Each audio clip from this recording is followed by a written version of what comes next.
निशंक होई रे मना, निर्भय होई रे मना. अतर्क्यवधूत हे स्मरणगामी, अशक्य हि शक्य करतील स्वामी. स्वामीमय सुप्रभात मंडळी. मी निधी, आपल्या पॅशनेट निधी या चॅनलवर तुम्हा सर्वांचे हार्दिक स्वागत. तर मंडळी, आज मी थोड्याशा वेगळ्या मुद्द्यावर चर्चा करणार आहे. तर व्हिडिओचं थंबनेल बघून तुम्हाला समजलंच असणार आहे की विषय काय आहे. तर हो मंडळी, विषय आहे वटपौर्णिमा. तर मंडळी, आपल्याला वटपौर्णिमेबद्दलची जुनी कथा तर माहीतच आहे, पण आपण अगदी या वर्षीपासून नवीन युगातल्या नवीन सावित्री बनण्याचा प्रयत्न करूयात. कसा, तर ते मी पुढे व्हिडिओमध्ये तुम्हाला सांगणार आहे की माझे विचार काय आहेत ते. तर चला बघूयात. तर मंडळी, आज आहे वटपौर्णिमा आणि आपण ती अगदी उत्साहाने साजरी केलेलीच असेल.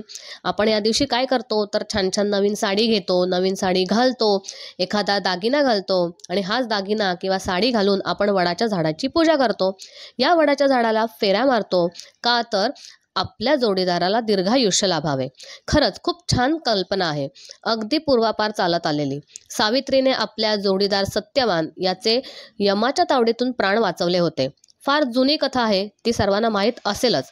पुन्हा काही मी नव्याने सांगत नाही. मात्र त्याचे नव्याने कसे स्वरूप असावे जे मला वाटते ते आजच्या व्हिडिओमध्ये मी शेअर करणार आहे. तर मंडळी, आत्ताचे जीवन इतके धकाधकीचे झाले आहे की माणसाला स्वतःसाठी जगायला वेळच राहिलेला नाही. त्यात निसर्गाचे हे असे संहारण चालू आहे. शहरासारख्या ठिकाणी असे वडाचे झाड पूजेसाठी मिळणे म्हणजे कठीणच. मग अशा वेळी मार्केटमध्ये वडाच्या फांद्या विकायला येतात. म्हणजेच काय, तर किती वडाची झाडे आणि फांद्या तोडल्या जात असतील. तर खरंच हे सगळं टाळायचं असेल तर आपल्याला जुन्या कथेतील सावित्री होऊन चालणार नाही, तर नवीन युगातली सावित्री व्हायला हवं. मग ते कसं, तर सध्या फॅशनचं युग आहे. खूप काही छान छान शौकीन युगात आत्ताच्या पिढीला जगायला फार आवडतं. आलिशान फ्लॅटमध्ये राहायला आवडतं, आलिशान कारमध्ये बसून मोठमोठ्या हॉटेलमध्ये एन्जॉय करायला आवडतं. तर हे सगळं करतं कोण, तर 80% घरातला करता पुरुष हाच वडाच्या झाडाचं व्यक्तिमत्व साकारत असतो. जसं ऊन, थंडी, पाऊस काहीही असो, वडाचे झाड आपली मुळं घट्ट रोवून जमिनीवर उभं राहतं आणि आपल्या पारंब्या मजबूत करतं. का, तर छानसे झोके त्यावर घेता यावेत. त्याचप्रमाणे आपल्या घरी जर नवरा हाच नोकरीमध्ये बॉसचं ऐकून, घरात बायकोचं ऐकून, मुलाबाळांच्या इच्छा, आई वडिलांच्या इच्छा सांभाळण्याची सतत झटत असतो, मेहनत करत असतो आणि सर्वांच्या इच्छा पूर्ण करत असतो, बॉसची बोलणी खात असतो, स्वतः बॉस असेल तर आपल्या अंडर असलेल्या वर भार डोक्यावर घेऊन ते गोष्ट कंप्लीट करत असतो, बिझनेसमॅन असेल तर लॉस सहन करून सुद्धा घरात काही कमी पडू देत नाही.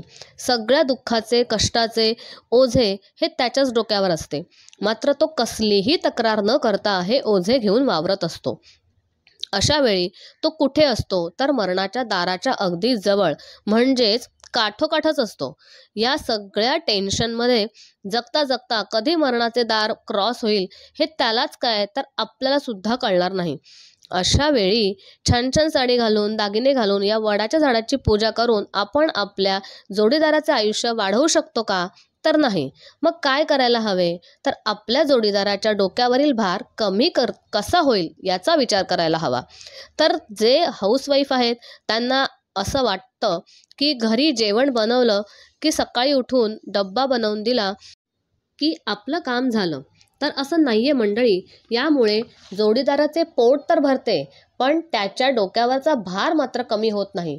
तर तो आपल्याला महिन्याच्या खर्चासाठी जे पण काही पैसे देत असेल त्यातले थोडे वाचवून आपण स्वतःसाठी खर्च करण्यापेक्षा कधीतरी वर्षातून एखादा महिना लाईट बिल भरावे, स्वयंपाकासाठी लागणारा एक सिलेंडर घ्यावा, तर काहीतरी छानसं गिफ्ट त्याला द्यावे. वटपौर्णिमेच्या दिवशी दिले तर फारच उत्तम. आणि खरंच शक्य असेल तर एखादा छोटासा वर्क फ्रॉम होम उद्योग करून जे काही पैसे मिळतील त्यातले थोडेसे पैसे यूज करून एखादा छोटासा मंथली खर्च स्वतःच्या डोक्यावर घेऊन जोडीदाराच्या डोक्यावरचा छोटासा भार जरी कमी केला ना, तरी त्याला नक्कीच थोडंसं तरी हायसं वाटेल आणि नक्कीच मरणाच्या दारापासून एक पाऊल तो दूर येईल. म्हणजेच काय तर नुसतं घरात जेवण बनवण्यापेक्षा निदान 5% खर्चाचा भार हा स्वतःवर घेऊन आपल्या जोडीदाराचे 5% टेन्शन हे आपण सांभाळावे. तर वर्किंग वुमन असणाऱ्यांनी शक्य असेल तर 30 ते 80% खर्चाचा भार स्वतःवर घ्यायला काहीच हरकत नाही. वेल अर्निंग वुमन असतील तर त्यांनी अगदी 50% खर्चाचा भार घ्यायला काहीच हरकत नाही. फ्लॅटचा EMI, कारचा EMI, घरातले इतर खर्च, school fees, investments and refreshments expenses वगैरे वगैरे.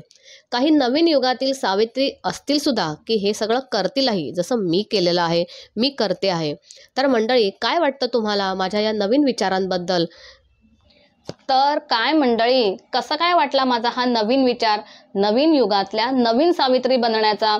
तर कोणाकोणाला आवडेल की असं नवीन युगातली नवीन सावित्री बनायला? मला नक्की कमेंट बॉक्समध्ये सांगा. आणि माझा हा विचार कोणाकोणाला आवडला आहे त्यांनी एक थम्सअप नक्की मला कमेंटमध्ये द्या, म्हणजे मलाही कळेल की माझ्या विचारांशी मिळतं जुळतं असं कोण कोण आहे. तर मंडळी, हा व्हिडिओ आणि ही माहिती आणि हे विचार तुम्हाला आवडले असतील तर नक्कीच या व्हिडिओला लाईक करा, शेअर करा आणि माझ्या चॅनलवर जर तुम्ही नवीन असाल तर सबस्क्राईब करायला मात्र विसरू नका.